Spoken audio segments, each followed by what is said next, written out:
ان کی ضروریات واقعی میں بہت ہی اہم ہوتی ہے جو قرض کے بغیر وہ پوری نہیں کر سکتے، اور پھر ان کے لیے ادائیگی اس کی آمدنی کی وجہ سے مشکل ہوتی ہے. تو ایسے لوگ بھی معاشرے میں بے شمار ہوتے ہیں. اب ان کی امداد یہ سمجھ کر نہیں کرنا، یہ تو ہم جیسے ہی سفید پوش ہے، ہماری طرح کا ہی لباس پہنتا ہے، ہماری طرح ہی رہتا ہے، ہماری طرح ہی کھاتا پیتا ہے، ہماری طرح ہی اس کے پاس مکان ہے، اس کو کیوں دے؟ سمجھے، اس کے بعد رہائشی صورت بھی ہے، فلاں چیز بھی ہے، فلاں چیز بھی ہے.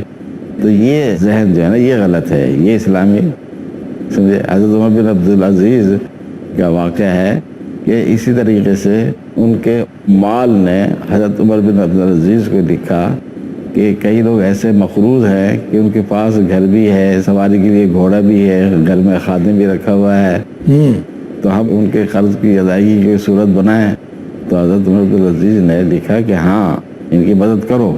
سمجھے، معاشرے میں اس ذہن کو عام کرنا چاہیے کہ بھئی محض سفید پوشی کو نہ دیکھو، یہ کوشش کرو دیکھو کہ واقعی میں یہ مستحق ہے یا نہیں ہے.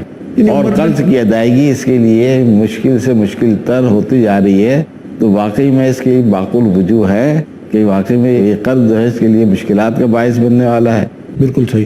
عمر بن عبدالعزیز رحمۃ اللہ علیہ کا آپ نے حوالہ دیا، تو ان کے بارے میں تو کتابوں میں یہ لکھا ہے کہ انہوں نے تو باقی مدات جو دی ہوئی تھی بیت المال کی کہ فلاں جگہ خرچ کیا جائے، فلاں جگہ خرچ کیا جائے، تو ان میں ایک مد باقاعدہ اس بات پہ رکھی ہوئی تھی کہ جو بھی آ کے مطالبہ کرے، یعنی باقی مدات کے علاوہ ہر مانگنے والے کو دے دیا جائے. یعنی انہوں نے اپنے بیت المال میں باقاعدہ یہ ایک مد رکھی ہوئی ہے.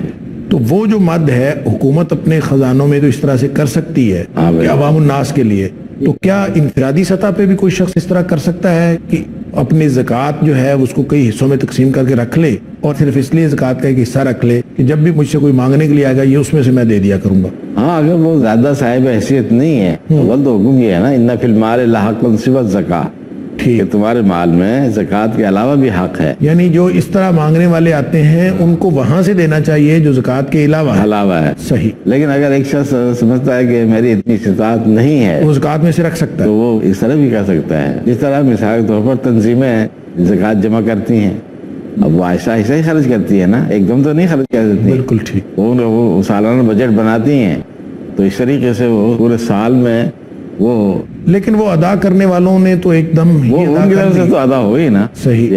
نہیں، ادا کرنے والا بھی یہ کر سکتا ہے کہ اس کو سال میں آہستہ آہستہ دیتا رہے، ایک دفعہ نکال کے رکھ دی اور پورا سال آہستہ آہستہ تھوڑی اس کے لیے بہتر تو یہ ہے کہ وہ ادا کر دے، کیونکہ زندگی کا تو کوئی اعتبار نہیں ہے. البتہ اس صورت میں یہ گنجائش نکالی جا سکتی ہے کہ وہ گھر والوں کو بتلا دے کہ یہ اتنی رقم میرے پاس الگ رکھی ہوئی ہے، اور اس کا کسی نوٹ بک میں حساب کتاب وہ لکھ دے، تاکہ اگر وہ اتفاق سے کوئی دنیا سے چلے جائے تو گھر والوں کو معلوم ہو کہ اس نے زکوٰۃ کی رقم اس طرح الگ رکھی ہوئی تھی، اس میں سے اتنی خرچ ہو گئی ہے اور اتنی رہ گئی ہے، تو وہ اس کی طرف سے فوراً ادا کر دیں تاکہ اس کے ذمہ باقی نہ رہے. صحیح.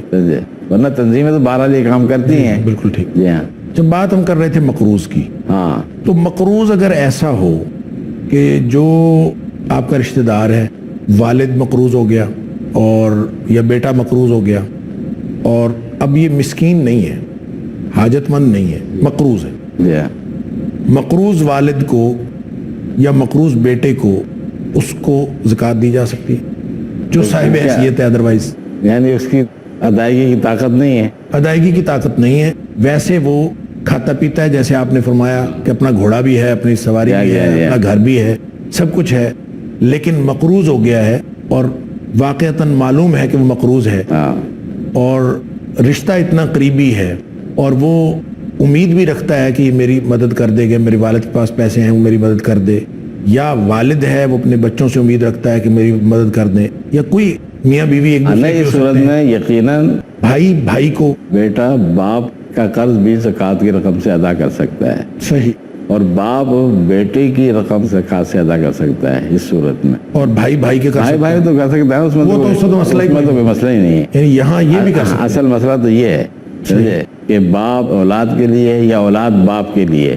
لیکن امام تیمیہ نے، اور جس کا پہلے میں نے علامہ یوسف قرضاوی کا ذکر کیا تھا، ان دونوں نے اس رائے کا اظہار کیا ہے کہ حالات بعض دفعہ ایسے ہو سکتے ہیں اگرچہ باپ کفیل ہے اولاد کا، لیکن وہ اس وقت تک ہے نا جب تک وہ اس کے پاس ہے شادی شدہ نہیں ہے، تو اس وقت تک تو وہ زکوٰۃ کی رقم اس پر خرچ نہیں کر سکتا صحیح، اولاد پر۔ لیکن جوان ہونے کے بعد، شادی شدہ ہونے کے بعد وہ مقروض ہو سکتا ہے، پریشان حال ہو سکتا ہے، تنگ دستی میں مبتلا ہو سکتا ہے، سمجھے؟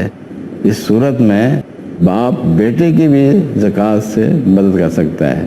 مطلب اگر کوئی باپ جو ہے اپنے بیٹے کی یا بیٹا اپنے باپ کی مدد زکوٰۃ سے کرتا ہے، علاوہ ازیں اس کے پاس اگرچہ وہ مالی حیثیت اس کی ہے تو وہ زکوٰۃ سے مدد کرتا ہے، تو اس کا مطلب ہے کہ وہ اس کو مستحقین کی ذہن میں مستحق ہے نا۔ ہاں جی ہاں۔ مطلب اصل میں اس میں مسئلہ یہ ہوتا ہے کہ باپ کے پاس پیسے ہیں تو وہ ویسے مدد کر دے، وہ زکوٰۃ سے کیوں کرتا ہے، یہ اعتراض ہوتا ہے۔ تو اس کا آپ کا خیال یہ کہ یہ کوئی اعتراض نہیں ہے، وہ کر سکتا ہے زکوٰۃ کی مدد سے؟ ہاں، جی بالکل کر سکتا ہے جی۔ جزاکم اللہ۔ یہاں پہ ایک وقفے کا وقت ہوا ہے، آپ سب گفتگو جاری رکھیں گے۔ ناظرین کرام، گفتگو جاری ہے ہماری زکوٰۃ کے احکام و مسائل کے حوالے سے، اور آج گفتگو ہم کر رہے ہیں مصارف زکوٰۃ کہ کن کن لوگوں کو زکوٰۃ دی جا سکتی ہے، اور مقروض کی بات ہو رہی تھی۔ اسی گفتگو کو جاری رکھیں گے۔ یہاں ہمیں ایک مختصر سے وقفے پہ جانا ہے، امید ہے اس کے بعد بھی آپ ہمارے ساتھ ہی رہیں گے۔ السلام علیکم ورحمۃ اللہ وبرکاتہ۔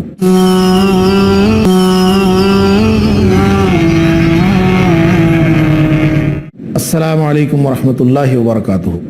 ناظرین کرام، وقفے کے بعد ایک دفعہ پھر خوش آمدید۔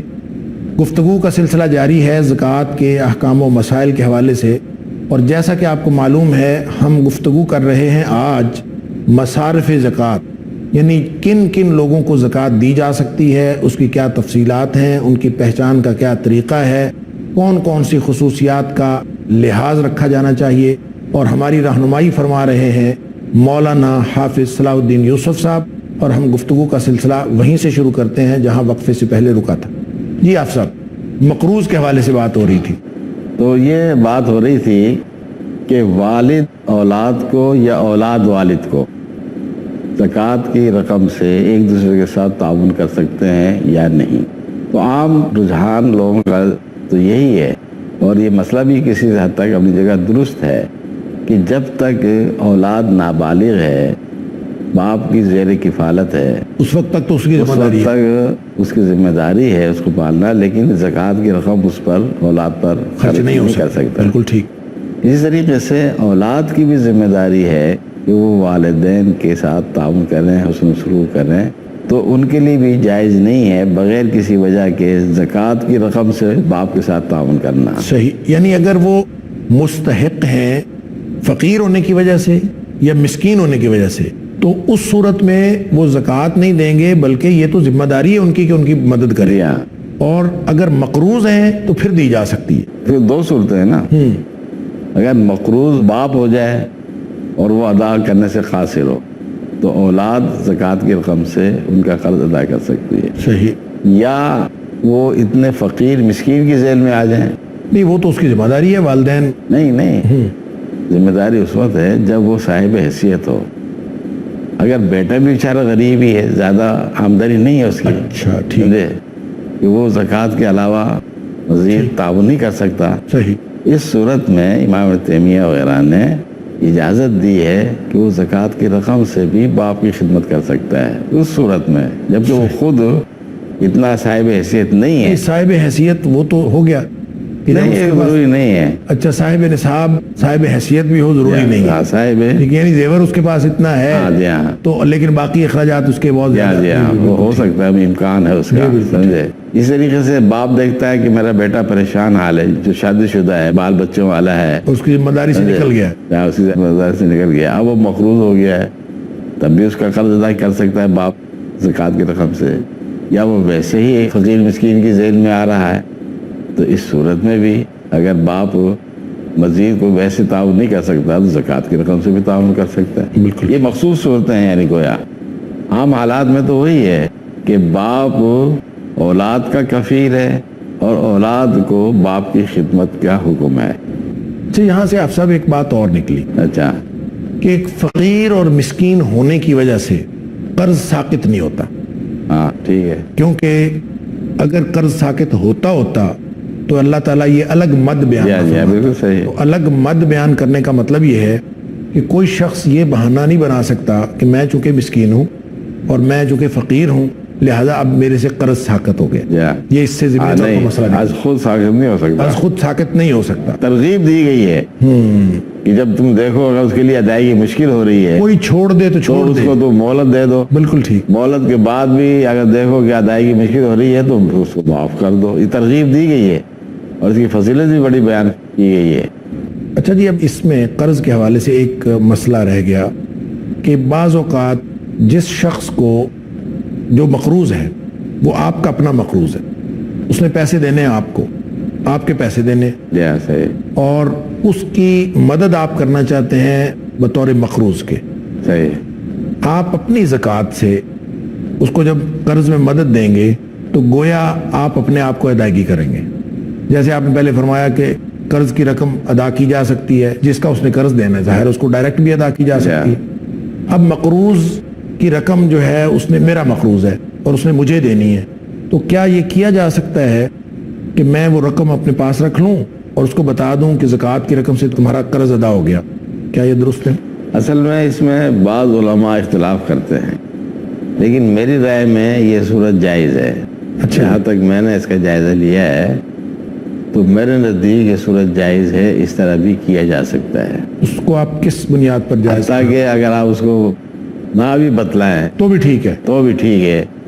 آپ اپنے طور پر وہ جو رقم آپ نے قرضے کی اس سے لینی ہے آپ اس کو اپنے طور پر اپنی زکوٰۃ میں سے منع کر کے اپنے پاس رکھ لیں اور اس کو آپ کس بنیاد پر جائز قرار دیتے ہیں؟ یہ ایک ہیلا نہیں ہے اپنے پیسے نکلوانے کے لیے؟ ہیلا کیوں ہے؟ نہیں، مطلب یہ تو جب یا تو آپ اس کو نہیں اگر آپ ہیلے کے طور پر کریں گے وہ تو اللہ تعالیٰ تو جانتا ہے نا.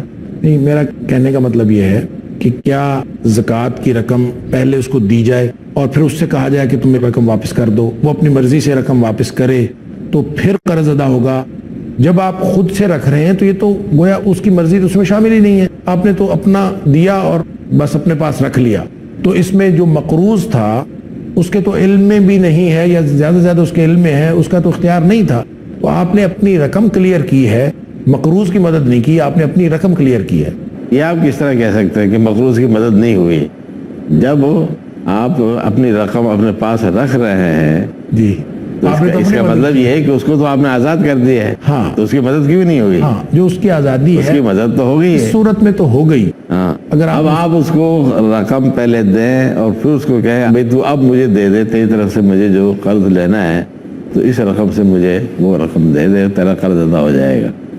یہ صورت بعض دفعہ سفید پوش لوگوں کو پسند نہیں ہوتی، مشکل ہو جاتی ہے، ان کے لیے ناگوار ہوتی ہے. اس لیے جہاں یہ صورت اختیار کی جا سکتی ہے تو وہاں تو آپ کر لیں، لیکن جہاں دوسرا مسئلہ ہو سفید پوشی کا تو آپ وہاں بے شک خاموشی کے ساتھ بھی یہ کام کر سکتے ہیں. اللہ تعالیٰ کو تو پتہ ہے نا چیز کا. آپ اپنے پاس رکھ لیں زکوٰۃ کے رقم میں سے. اگر کسی نے آپ کا قرض دینا ہے، اگر آپ واقعی محسوس کرتے ہیں کہ اس کے لیے ادائیگی مشکل ہے تو آپ اس کے ساتھ احسان کر سکتے ہیں خاموشی کے ساتھ. بالکل ٹھیک. وہی سوال جو میرا سوال تھا، اسی شبے کی وجہ سے اس کو جیسے شبے والی بات چھوڑ نہیں دینی چاہیے. دا ما یریبک الا ما لا یریبک، یعنی اسلام کا جو عمومی اصول ہے کہ شک والی بات چھوڑ دیں اور وہ کام کریں جس میں کوئی شک نہیں. وہ دونوں علماء کے نزدیک شک ہے نا. آپ کے نزدیک مجھے الحمدللہ شک نہیں ہے، مجھے برا شرح صدر. اب آ جائیں آپ اس سوال پر جو آپ نے کہا تھا نوٹ کر کے رکھیں، میں نے لکھ کے رکھا. اچھا ٹھیک ہے. کہ کیا زکوٰۃ کی رقم سے کسی کو قرض دیا جا سکتا ہے؟ آپ کے پاس زکوٰۃ کے علاوہ اور کوئی رقم نہیں ہے اس وقت، آپ زکوٰۃ کی رقم اس کو قرض دے سکتے ہیں کہ نہیں؟ میرے رائے کے مطابق تو دی جا سکتی ہے. دی جا سکتی ہے. آپ اس نیت سے زکوٰۃ دیں کہ میں اس کو زکوٰۃ کی رقم دے رہا ہوں. ٹھیک. اب اس نے اگر واپس کر دی، ٹھیک، وہ رقم میں پھر مستحقین میں دے دوں گا. اور اگر نہیں دے گا تو یہ زکوٰۃ ادا ہو جائے گی. ٹھیک، وہ مستحق ہے تو ادا ہو گئی زکوٰۃ.